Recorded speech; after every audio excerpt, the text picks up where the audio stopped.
오늘은 열왕기서 강해 41번째 시간이자 또 열왕기서상 강해 마지막 시간을 갖겠습니다. 다음 주부터는 열왕기하 말씀을 강의할 텐데요. 말씀의 내용이 연결되니까 계속해서 말씀에 집중해 주시길 부탁드립니다. 오늘 말씀의 제목은 아합의 죽음, 하나님의 일하심입니다. 오늘 본문이 41절부터 53절까지인데요. 오늘 봐야 할 본문이 길어서 29절부터 40절까지 말씀은 생략하고 말씀을 봉독했습니다. 그래서 29절부터 40절까지의 말씀을 포함해서 오늘 강의 말씀을 하도록 하겠습니다. 지난주에 강의한 바와 같이 아합이 미가야 선자의 말을 듣는 것이 아니라 시드기야와 함께 했던 400명의 선자의 말을 듣습니다. 아시다시피 이들은 아합의 귀를 즐겁게만 했던 타락한 선자들이었습니다. 반면에 미가야는 하나님의 바른 말씀을 증거했던 선한 선지자였습니다. 바른 말씀은 늘 사람의 귀를 거스르게 하기 때문에 이 아합 왕이 듣질 않습니다. 결국 아합이 미가야 선자의 말을 듣지 않고 전쟁에 참여하게 됩니다. 본문 29절입니다. 이스라엘의 왕과 유다의 여호사밧 왕이 길앗 라못으로 올라가니라. 이미 미가야 선자가 아합 왕에게 이렇게 말하지 않았습니까? 당신이 전쟁에 참여하는 순간 전사하게 될 것입니다. 이미 천상회의에서 결정된 내용을 미가야 선자가 공지했던 겁니다. 그럼에도 불구하고 아합이 전쟁에 참여합니다. 자, 본문 30절 아합이 어떻게 전쟁에 참여하는지가 30절에 기록되어 있습니다. 이스라엘의 왕이 여호사밧에게 이르되 나는 변장하고 전쟁터로 돌아가려 하노니 당신은 왕복을 입으소서 하고 이스라엘의 왕이 변장하고 전쟁터로 들어가니라. 자, 아합 왕이 하나님의 말씀을 자기 좋은 대로 해석해 줬던 말을 듣고 전쟁터로 들어가지 않습니까? 그러나 전쟁터에 들어가긴 했지만 뭔가 의구심이 있었던 것 같습니다.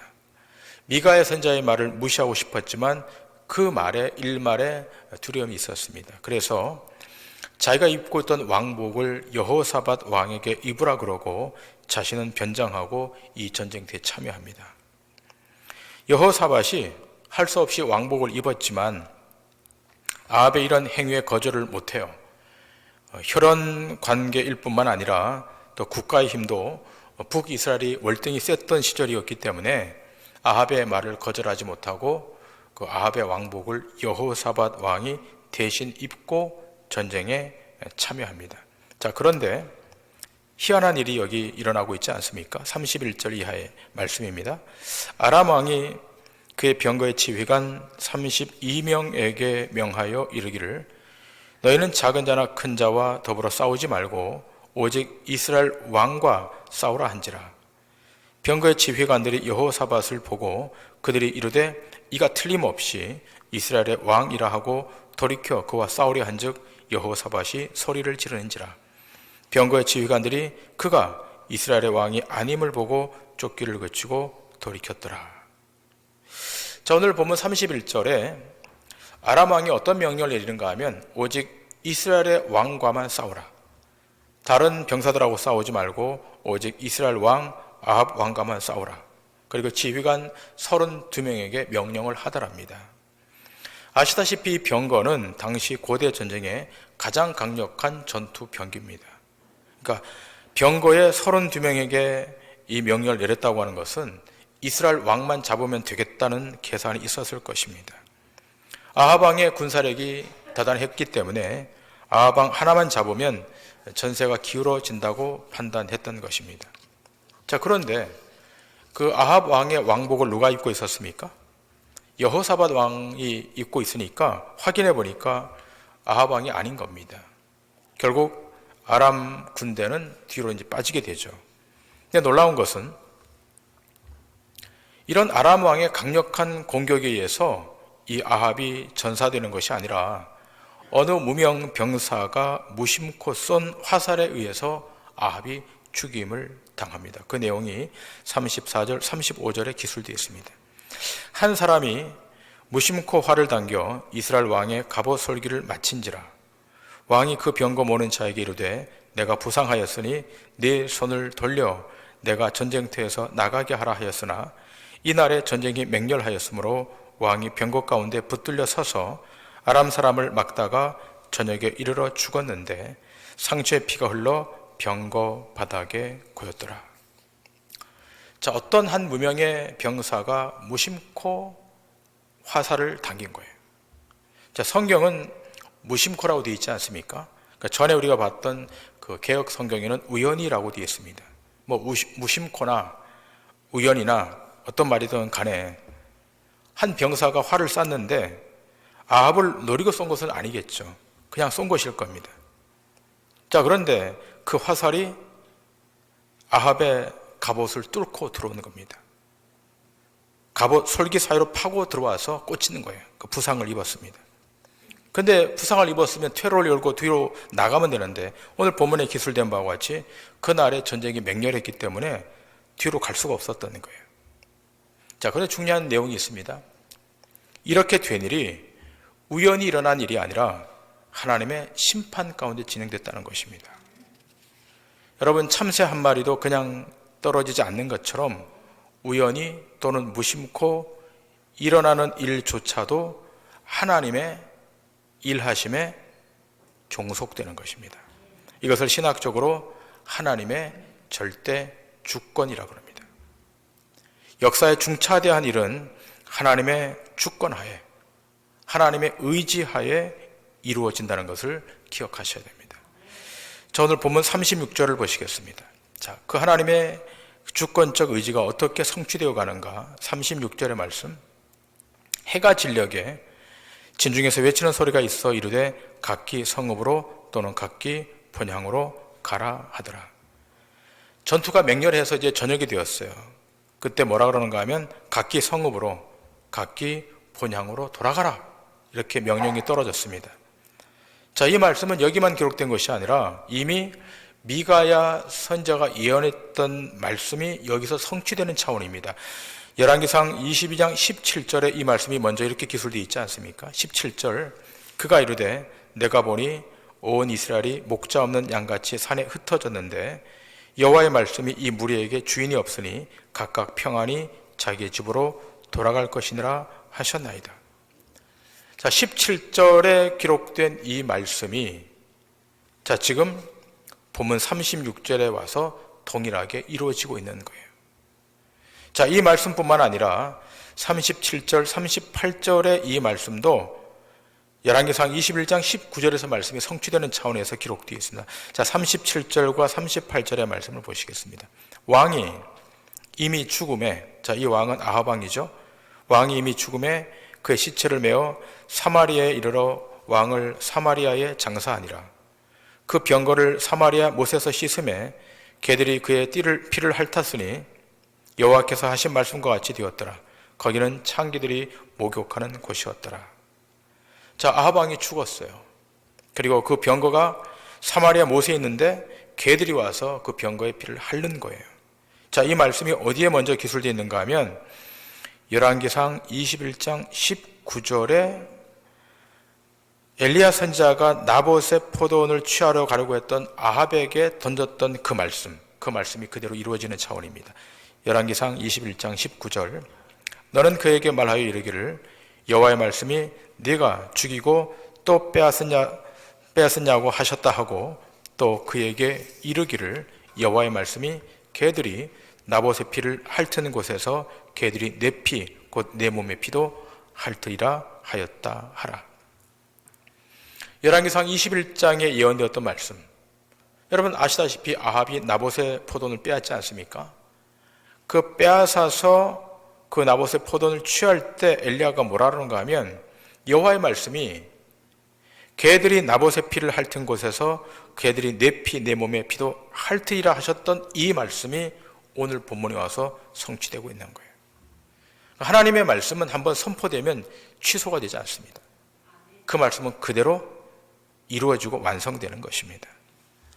자, 39절 40절의 말씀, 아합의 남은 행적과 그가 행한 모든 일과 그가 건축한 상하궁과 그가 건축한 모든 성읍은 이스라엘 왕 역대 지략에 기록되지 아니하였느냐. 아합이 그의 조상들과 함께 잠에 그의 아들 아하시아가 대신하여 왕이 되니라. 아합은 그 온갖 우상 숭배를 했던 왕이었지만 이스라엘 왕국은 참 힘이 있는 나라였습니다. 아람과의 전쟁에서 2번이나 대승했고 승리를 쟁취했습니다. 성경은 물론 이렇게 승리하게 된 것은 하나님의 손에 개입이 있었고 또 그 전쟁을 통해서 하나님의 이름, 여호와의 이름을 알게 하기 위한 승리였다라고 하지만 끝끝내 아합 왕과 이스라엘 백성들은 그 뜻을 알지 못합니다. 여호와의 이름을 드러내도록 하기 위한 이 싸움에 승리를 주셨는데 그들은 어떻게 했는가 하면 그 힘을 가지고 궁을 지었습니다. 나무로 된 궁을 지은 것이 아니라 여기 기록된 바와 같이 상아로 된 궁을 지었어요. 얼마나 재력이 많았든지, 얼마나 보물이 많았든지, 얼마나 힘이 많았든지 상아로 된 궁을 사마리아에도 짓고 이스라엘 곳곳에 지었습니다. 자, 그런데 이 아합 왕의 죽음은 비참한 죽음 아니겠습니까? 개들이 그 피를 핥는 죽음, 결국 비극적인 죽음으로 자기 인생을 마감하고 있습니다. 여러분, 오늘 우리는 무엇을 그 기준으로 하며 인생을 살아가고 있는가를 반문할 수 있어야 될 것입니다. 세상은 돈으로, 명예로, 지위로 그것을 자기 기준으로 삼고 살아가요. 그것의 많음을 통해서, 그것의 높음을 통해서 자기 정체성을 확인하는 거예요. 그러나 하나님의 백성은 하나님의 말씀이 기준인 겁니다. 하나님의 말씀이 어떻게 우리의 삶에 적용되고 있는가? 하나님의 말씀이 어떻게 우리의 삶을 바꾸고 있는가? 우리 삶을 얼마나 풍요롭게 만드는가가 기준인 것입니다. 나의 귀를 즐겁게 하고 나의 마음을 만족하게 하는 말씀 말고 우리의 무너진 말씀, 우리의 생각을 바로 세우고 우리의 무너진 영성을 바로 세우는 그 말씀, 그것이 우리 삶의 가장 중요한 내용이어야 될 것입니다. 여러분, 이 세상에 우연히 일어난 일은 없어요. 무심코 그냥 발생한 일은 없단 말입니다. 우리에게 일어나는 모든 우연한 일 같은 우연한 일은 그 안에 하나님의 섭리와 계획과 간섭이 있는 것입니다. 자, 지금 이 아합이 전사하는 이 상황과 더불어서 오늘 본문은 마지막 부분에 여호사밧의 이야기를 기술하고 있습니다. 남쪽 왕 여호사밧, 이 여호사밧이 에시온 게벨에서 다시스 선박을 만들어서 오빌로부터 금을 구해 오려고 하는 이 내용이 여기 기록되어 있습니다. 그런데 에시온 게벨에서 여호사밧 왕이 그 금을 구하러 갔을 때 그 배가 완전히 깨집니다. 여호사밧은 이 일을 통해서 하나님의 뜻을 알게 됩니다. 자, 오늘 본문 41절 이하의 말씀을 계속 보도록 하겠습니다. 41절부터 43절입니다. 이스라엘의 아합 왕 제4년에 아사의 아들 여호사밧이 유다의 왕이 되니 여호사밧이 왕이 될 때 나이가 35세라. 예루살렘에서 25년 동안 다스리니라. 그의 어머니 이름은 아수바라 실히의 딸이더라. 여호사밧이 그의 아버지 아사의 모든 길로 행하며 돌이키지 아니하고 여호와 앞에서 정직히 행하였으나 산당은 피하지 아니하였으므로 백성이 아직도 산당에서 제사를 드리며 분향하였더라. 여러분, 여호사밧의 이름의 뜻은 여호와께서 심판하신다라는 뜻입니다. 여호와의 심판이 어떠한지를 그의 생애를 통해서 지금 보여주고 있는 겁니다. 여러분, 여호사밧은 북이스라엘의 아합 왕 제4년에 유다의 아사 왕에 이어서 유다의 왕으로 등극을 합니다. 35세의 왕이 되어서 25년간 통치하게 되는데 그의 평가를 열왕기서 사가는 공도 기술하고 있고 과도 기술하고 있습니다. 여러분, 이것이 역대서 사가와 열왕기서 사가의 차이예요. 여러분, 이 동일한 내용이 역대서도 기록되어 있지 않습니까? 그러니까 역대기는 성전 중심으로 역사를 기록하고 있기 때문에 하나님의 은혜가 어떻게 임했는지를 서술하고 있어서 왕의 과보다는 공을 많이 드러내고 있어요. 그런가 하면 이 열왕기서 사가는 왕의 업적, 공도 드러내지만 잘못한 것도 과감없이 드러냅니다. 그러니까 열왕기서 사가는 왕이 잘한 것은 잘했다 그러고 왕이 못한 것은 못했다라고 공과 과를 분명히 구분짓고 있어요. 여러분, 지금 대한민국은 역사 교과서 문제로 시끄럽지 않습니까? 한국의 그 기록 문화는 그 조선 왕조 실록, 이것이 아주 원류인데요. 유네스코 세계 기록 문화유산으로 등재될 만큼 뛰어난 그 기록입니다. 근데 여러분, 이런 조선 왕조 실록 같은 이 실록을 서술하는 자들 소위 사관이라 그러죠. 그러니까 조선시대 사관들은 목숨을 걸고 정확하게 역사를 기록합니다. 두 종류의 기록이 있는데요. 전임 사관들이 기록을 해서 춘추관에 제출하는 입시사초라고 하는 것이 있고, 또 비밀사항이나 인물에 대한 평을 기록해서 써놨던 이 가장사초라고 하는 두 실록이 있습니다. 자, 이 실록 모두가 다 어디에 보관되는가 하면 실록청에 이제 보관되도록 되어 있습니다. 이렇게 한번 이렇게 기술하고 보관이 되면 왕도 수정할 수가 없어요. 어떻게 할 수가 없어요. 그런데 조선시대를 이렇게 보면 악한 왕들은 그 기록을 수정하려고 그 실록들을 꺼내지 않습니까? 그걸 소위 필화사건이라고 그러는데, 그러나 나중에 후대의 사가들이 또 수정을 해버려요. 그러니까 한번 기록을 한 그 실록은 고칠 수가 없는 거예요. 그러니까 임진왜란 때 이런 사초를 안전한 장소로 보관해서 지금까지, 오늘날까지 우리가 그걸 볼 수 있게 되었고 유산으로 갖고 있는 겁니다. 자, 기억할 것은 열왕기서 사가가 왕의 입장, 어떤 정치적 입장을 고려하지 않고 하나님의 주권적 입장에서 왕의 공도, 왕의 과도 가감없이 기술했다는 겁니다. 자, 그래서 남쪽의 여호사밧 왕에 대해서 어떻게 평가하고 있는가 하면 43절에 여호사밧이 그의 아버지 아사의 모든 길로 행하며 돌이키지 아니하고 여호와 앞에서 정직히 행하였으나 산당은 피하지 아니하였으므로 백성이 아직도 산당에서 제사를 드리며 분향하였더라. 자, 이 열왕기서 사가는 여호사밧의 공이 있다고 기술하고 있죠.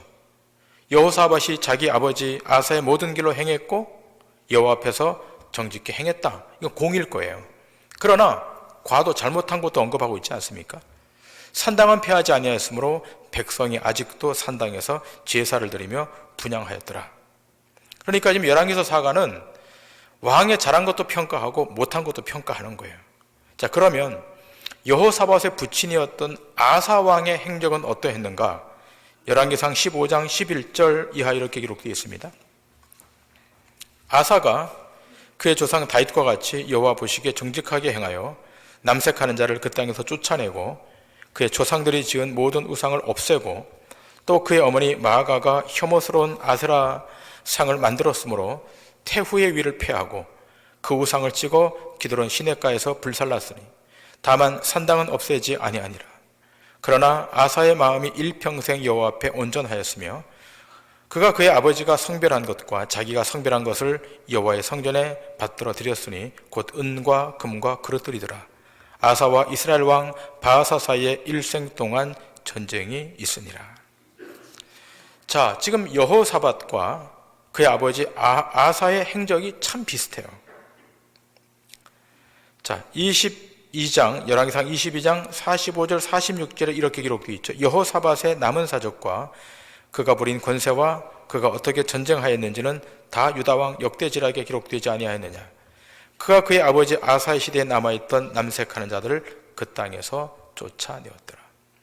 자, 여호사밧도 그 부친 이 아사와 같이 공에 대한 내용들이 기술되어 있어요. 또 동시에 그 과도 기술하고 있지 않습니까?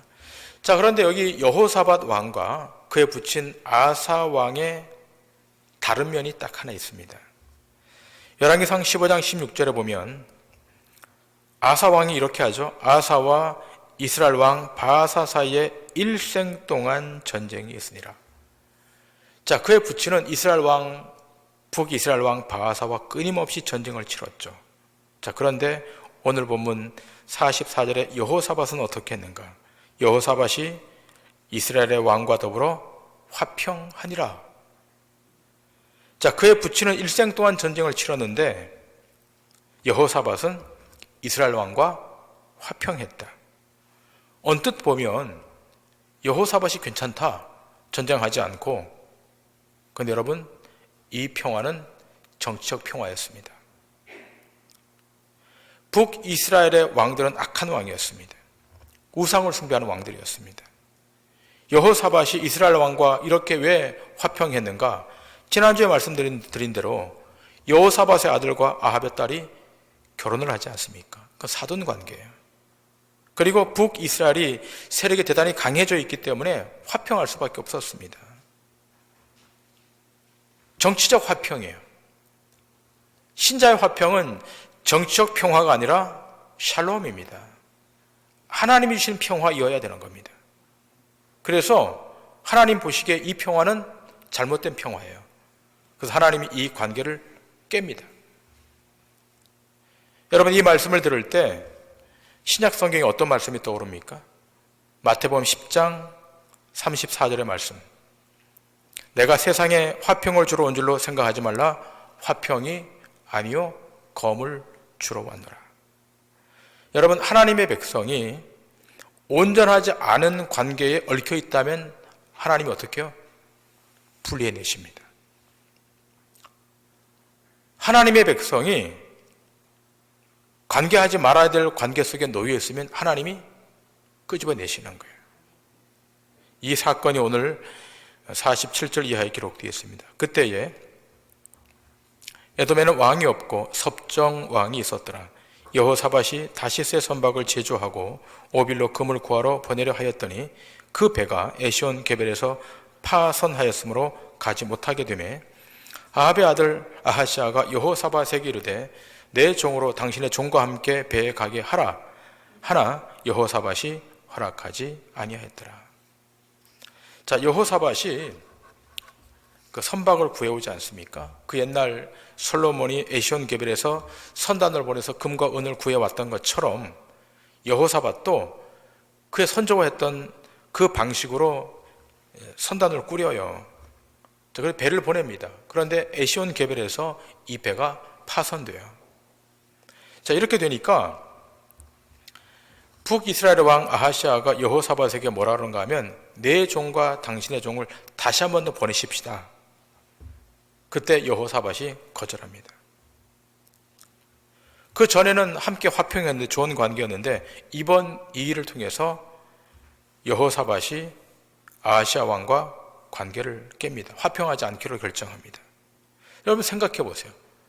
배가 파손되었으면 배 하나 또 만들어서 보내면 되지 않겠습니까? 뭐 어려운 일이 아닙니다. 군주가 이 정도 뭐 서로 협력해서 하는 일은 충분히 가능합니다만 여호사밧이 단호히 거절합니다. 여러분, 이 내용에 대한 역대기서의 말씀을 좀 보도록 하겠습니다. 역대서는 조금 다른 각도에서 서술하고 있기 때문에 역대하 20장 35절 이하 말씀. 유다 왕 여호사밧이 나중에 이스라엘 왕 아하시아와 교제하였는데 아하시아는 심히 악을 행하는 자였더라. 두 왕이 서로 연합하고 배를 만들어 다시스로 보내고자 하여 에시온 게벨에서 배를 만들었더니 마레사 사람 도다와후의 아들 엘리에셀이 여호사밧을 향하여 예언하여 이르되 왕이 아하시아와 교제함으로 여호와께서 왕이 진 것들을 파하시리라 하더니 이에 그 배들이 부서져서 다시스로 가지 못하였더라. 자, 두 왕이 연합해서 이 배를 만들었다는 거예요. 그 배를 띄운 거예요. 에시온 게벨에서 배를 만들고 선단을 꾸려서 배를 띄웠는데 배가 깨졌어요. 성경은 어떻게 기술하고 있습니까? 37절에 이렇게 기술되어 있지 않습니까? 여호와께서 왕이 지은 것들을 파했다. 여호와께서 왕이 지은 것들을 파했다. 하나님이 파손했다는 겁니다. 북이스라엘의 악한 왕과 연합하고 있는 여호사밧 왕을 하나님이 더 이상 방관할 수 없어서 이 배를 파손시킴으로 두 관계를 깨버립니다. 하나님의 개입이 있는 겁니다. 여러분, 우리 인생사에도 이런 일이 얼마든지 일어날 수 있습니다. 크고 작던 간에 무슨 일을 하다가 파선 앞에 직면할 때가 있지 않습니까? 여러분, 그럴 때 이 사건이 왜 일어났는지를 깊이 생각해 봐야 됩니다.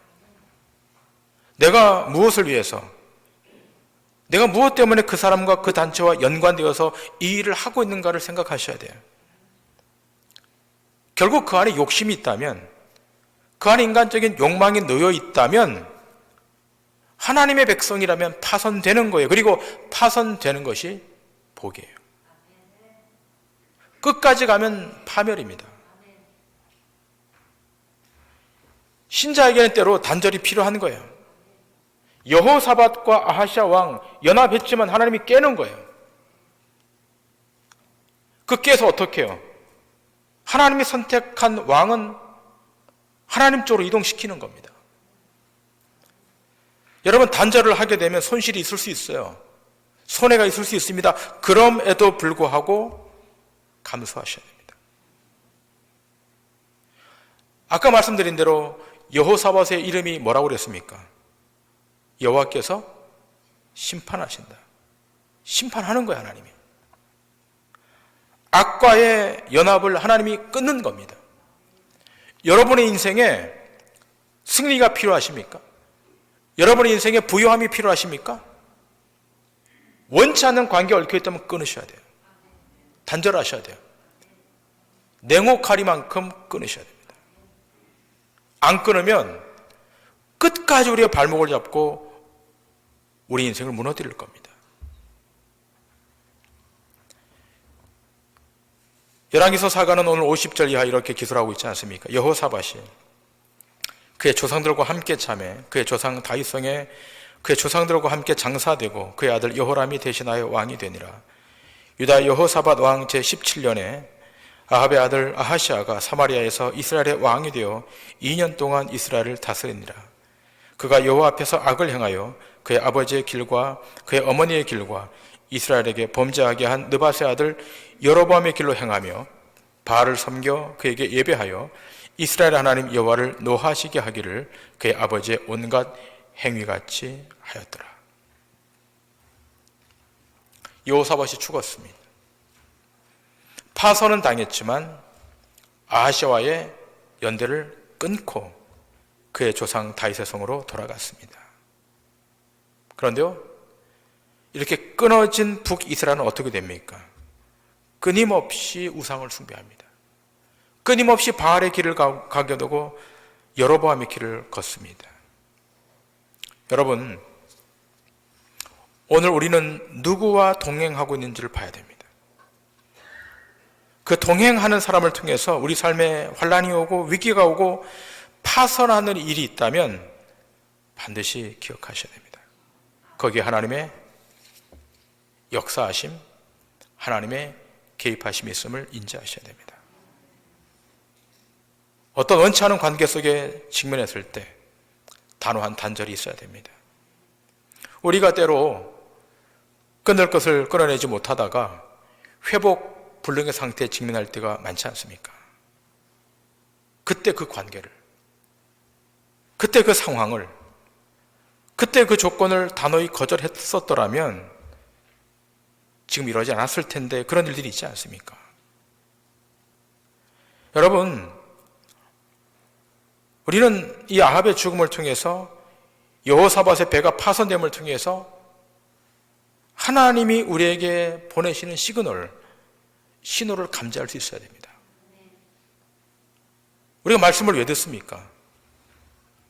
우리가 말씀을 왜 봅니까? 하나님이 보내신 영적 시그널이 있는 거예요. 그 시그널을 우리 영으로 감지하는 겁니다. 오늘 이 아침 성령님께서 여러분 심령 가운데 끊임없이 영적 시그널 메시지를 던지고 있지 않습니까? 여러분, 세상이 보내는 신호에는 둔감하셔도 돼요. 그 무감각하셔도 돼요. 그러나 하나님이 보내시는 영적 시그널에 민감하셔야 됩니다. 그 사인 앞에 하나님이 어떻게 일하고 계시는지, 하나님이 무엇을 요구하고 계시는지를 인지하셔야 됩니다. 여러분이 하나님의 행하심, 하나님의 일하심을 인지하고 하나님이 보내시는 영적 시그널에 날마다 반응하면 어떤 상황에서도 패하지 않고 어떤 현실 앞에서 무너지지 않고 승리하는 역사가 여러분 인생 가운데 있게 될 줄 믿습니다. 이 한 주간 하나님이 보내시는 그 사인 앞에, 그 일하심 앞에 믿음으로 반응하셔서 승리하는 주의 권속들 다 되시기를 주님의 이름으로 간절히 축원합니다.